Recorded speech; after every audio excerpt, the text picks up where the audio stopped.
This is Take a Lap with Mike Grimala. I'm Mike Grimala of Las Vegas Sun. Here with Kevin Kruger, the head coach of UNLV men's basketball. Kevin, this is the show where we get in a golf cart and we take a lap around the Thompson Mack Center and we ask you questions. That's great. What's the smallest decision that you had to make as head coach that maybe wouldn't have been on your plate, like as an assistant? Well, the first one that comes to mind is you're kind of the tiebreaker sometimes, where somebody mentions where we want to go eat.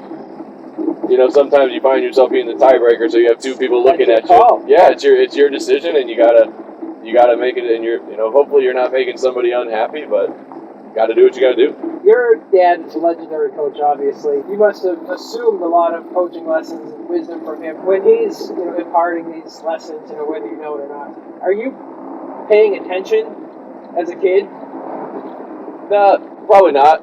Not like you. I mean, if you could go back, there's a lot of things I remember now. I have an idea, like a way we could find out just how much you were paying attention. If you don't mind, I don't know if you know, but your dad wrote a book. He did. He's an author.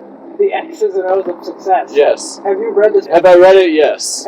How familiar I am with it, I'm assuming we're about to find out. On page 33. Oh, wow. Of your father's book.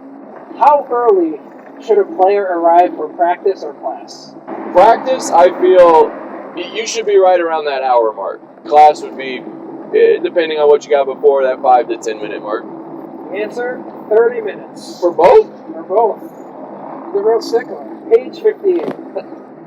One says, as motivation, wins are too vague. He says, we want our players to compete for blank. Well, I would say something along the lines of progress, growth. The answer is results, which I'm going to give results. You. That's pretty close. Yeah, I mean, I can see that. You were right on page 58. Page 102. By percentage, how much of a coach's feedback should be positive reinforcement and how much should be constructive criticism? Well, for him, if you know him, you would assume he'd probably say like 90-10.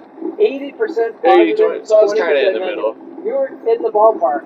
What is step one in the success cycle? Showing up? The basics.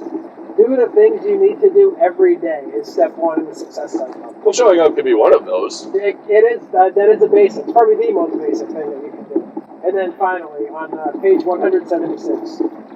There's 176 pages in this book? There's more. What is a coach's greatest ally and toughest opponent?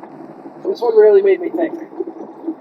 Something about the inner, I don't know, himself in a sense, like his instincts, gut. You read this book, It's Human Nature. You nailed that one. Yeah, partial credit. Yeah, I would give you full credit for that. Oh, well, thank you. Wow, that's really good.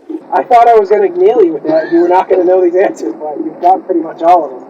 So, credit to you. You passed that class.